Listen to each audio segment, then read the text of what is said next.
আসসালামু আলাইকুম সবাইকে ঈদের শুভেচ্ছা জানিয়ে শুরু করছি আমার আজকের রেসিপি। আজকে আমি আপনাদেরকে তৈরি করে দেখাবো ঝরঝরে জর্দা সেমাই। অনেকে ঝরঝরে জর্দা সেমাই রান্না করতে গিয়ে অনেক বিপদে পড়ে যান। ঝরঝরে হয় না, হয়তো খুব বেশি আঠালো হয়ে যায় বা খুব বেশি ড্রাই হয়ে যায়। তো কিভাবে আপনারা এই সেমাইটি রান্না করে একদম ঝরঝরে হবে সেটা আপনাদের সাথে শেয়ার করব। আর এই ঝরঝরে জর্দা সেমাই রান্না করার জন্য আমি এই যে 1 প্যাকেট সেমাই নিয়ে নিচ্ছি, যেটা ভার্মিসেলি নামে পরিচিত, আমরা লাল সেমাই বলে চিনি। তো আমি এখানে 1 প্যাকেট নিয়ে নিচ্ছি, আর এখানে টোটাল 200 গ্রামের মতো সেমাই রয়েছে।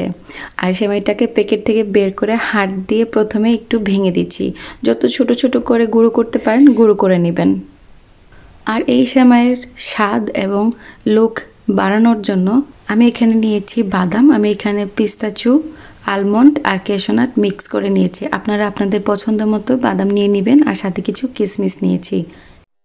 জর্দা সেমাই রান্না করার জন্য একটা কড়াইয়ের মধ্যে আমি দিয়ে দিচ্ছি 4 টেবিল চামচ পরিমাণ ঘি।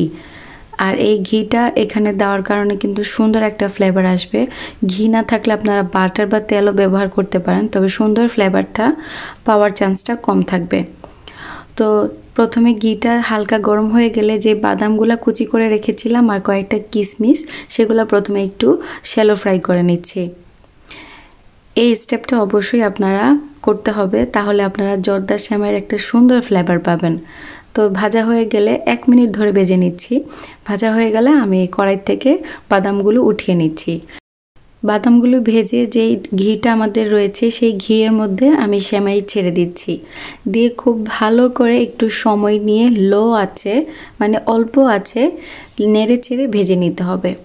আর এই সময় একটু সময় বেশি দিতে হবে, তাড়াহুড়া করলে কিন্তু সেমাইটা পুড়ে যাবে, একটা পুরো ফ্লেভার চলে আসবে। তো তাড়াহুড়া করা যাবে না। 10 থেকে 12 মিনিটের মতো সময় নিয়ে এই সেমাইটা ভেজে নিতে হবে। হয়তো বা আরও কম সময় লাগতে পারে বা আরেকটু বেশি সময় লাগতে পারে। যখন দেখবেন সেমাইয়ের মধ্যে এরকম একটা ডার্ক ব্রাউন কালার চলে এসেছে, তখনই বুঝবেন সেমাইটা ভাজা হয়ে গেছে। তো এরকম ঝরঝরে করে প্রথমে ভেজে নিয়েছি। তারপরে এই সেমাইয়ের মধ্যে দিয়ে দিচ্ছি আমি আধা কাপ পরিমাণ চিনি। চিনিটা অবশ্যই আপনারা আপনাদের স্বাদ অনুযায়ী দিবেন। আমি আমার স্বাদ অনুযায়ী আধা কাপ দিয়েছি, বেশিও দিতে পারেন, কমও দিতে পারেন। তারপরে যে বাদাম আর কিশমিশ আমরা ভেজে রেখেছিলাম সেটা দিয়ে দিচ্ছি। তারপরে আবারও একটু নেড়ে চেড়ে অল্প আঁচে ভেজে নিচ্ছি। চাইলে আপনারা এই সময় চুলার আঁচটা লো টু মিডিয়াম রাখতে পারেন, তবে আমি প্রেফার করি লোতে রেখেই ভাজার। তারপরে 2টা এলাচ দিয়ে দিচ্ছি। এলাচটা আমি এখন দিলাম তার কারণ হচ্ছে শুরুতে যেহেতু আমরা একটু লং টাইম ধরে ভাজবো, তো এলাচের ফ্লেভারটা যাতে খুব ভালো থাকে, তাই শেষের দিকে আমি এলাচটা অ্যাড করে দিচ্ছি। দিয়ে আরও 2 থেকে 3 মিনিট আমি লো আঁচে ভেজে নিচ্ছি।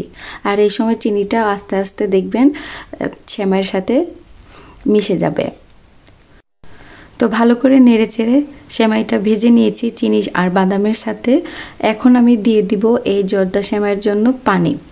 আমি 200 গ্রাম ভার্মিসেলি এখানে ব্যবহার করেছি, আর তার সাথে আমি দিয়ে দিচ্ছি 1 কাপ পরিমাণ ফুটন্ত গরম পানি। জাস্ট গরম পানি না, খুবই ফুটন্ত গরম পানি হতে হবে। নর্মাল গরম পানি দিলে কিন্তু হবে না, তাই অবশ্যই একটা চুলায় পানিটা খুব ভালো করে গরম করে তারপরে এখানে দিয়ে দিতে হবে। আমি এখানে 1 কাপ পরিমাণ পানি দিয়েছি। আপনাদের যদি সন্দেহ লাগে যে হয়তো বা একটু আঠালো হয়ে যাবে, সেই ক্ষেত্রে আপনারা পানিটা হাফ অ্যান্ড হাফ করে দিতে পারেন। মানে প্রথমে হাফ দিলেন, পরে বুঝে পানিটা আবার একটু দিলেন। তো আমি 1 কাপ দিয়েছি, আর এই পরিমাণটা একদম পারফেক্ট ছিল। পানিটা দিয়ে সাথে সাথে ঢাকনাটা দিয়ে দিতে হবে। ঢাকনাটা দিয়ে 4 থেকে 5 মিনিটের মতো মিডিয়াম আঁচে জাল করে নিতে হবে। আর এই সময় ঢাকনাটা উঠানো যাবে না। 4 থেকে 5 মিনিট পরে ঢাকনাটা উঠিয়ে একটু চেক করে নিতে হবে সেমাইয়ের মধ্যে যে আমরা পানিটা দিয়েছিলাম সেটার পরিমাণটা পারফেক্ট আছে কিনা।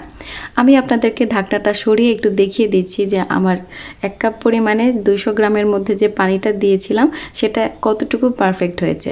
আশা করছি আপনারা স্ক্রিনে দেখে বুঝতে পারছেন। যদি কোনো কারণে মনে হয় যে সেমাইয়ের মধ্যে পানির পরিমাণটা কম হয়েছে, তাহলে এই সময় অল্প একটু পানি অ্যাড করে দিবেন। খুব বেশি না, 1 থেকে 2 চামচের মতো অ্যাড করে দিয়ে আবারও 1 মিনিটের মতো জাল করে নেবেন। তো আমি একটু ভালো করে নেড়ে চেড়ে সেমাইটা একটু ঝরঝরে করে নিচ্ছি। আর এই সেমাইয়ের ফ্লেভারটা আরেকটু বাড়ানোর জন্য, মুখরোচক করার জন্য এই সময় আমি দিয়ে দিচ্ছি 1 চা চামচ পরিমাণ ঘি। অবশ্যই এই সময় যদি আপনাদের হাতের কাছে ঘি থাকে তাহলে অ্যাড করে দিবেন, এই সুন্দর একটা ফ্লেভার আসবে শেষের দিকে দিলে। তারপর আমি দিয়ে দিচ্ছি এখানে আধা কাপ পরিমাণ গুঁড়ো দুধ।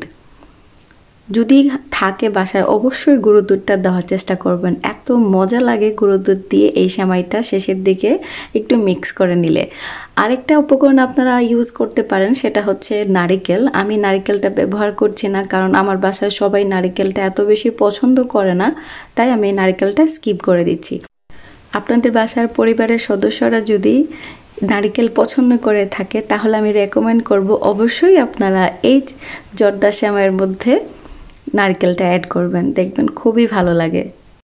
আর এরই মধ্যে আমি চুলার আঁচটা একদম বন্ধ করে দিয়েছি আর ভালো করে নেড়েচেড়ে দুধের সাথে সেমাইটা মিশিয়ে নিচ্ছি। তো দেখলেন তো কত সহজেই একটু ডিফারেন্টভাবে আজকের জর্দা সেমাইটা রেডি হয়ে গেছে। এটা খেতে কিন্তু অসম্ভব মজা লেগেছে। আপনারা কিন্তু এই ঈদে একবার হলেও চেষ্টা করবেন এই জর্দা সেমাইটা তৈরি করে খাবার। আপনার কাছেও ভালো লাগবে, পরিবারের সবার কাছেও ভালো লাগবে। এখন হচ্ছে পরিবেশন করা। তা আমি এই জর্দা সেমাইটা একটা মোল্ডের মধ্যে নিয়ে নিচ্ছি। যদি কোনো কারণে জর্দা সেমাইটা আঠালো হয়ে যায় বা একসাথে লেগে থাকে, সেই ক্ষেত্রে 2টা কাঁটা চামচ নিয়ে কিন্তু আপনারা ঝরঝরে করে নিতে পারেন। আপনাদের কাছে যদি আমার আজকের ঝরঝরে জর্দা সেমাইয়ের রেসিপি ভালো লেগে থাকে, প্লিজ আমার চ্যানেলটি সাবস্ক্রাইব করবেন, লাইক করবেন, ফ্রেন্ড অ্যান্ড ফ্যামিলিদের সাথে এই রেসিপিটা শেয়ার করবেন। আমার একটা ফেসবুক পেজ রয়েছে, আপনারা চাইলে আমার পেজটা লাইকও করে এবং ফলো করে আসতে পারেন, তাহলে সরাসরি আমার ভিডিওগুলো সেখান থেকে দেখে নিতে পারবেন।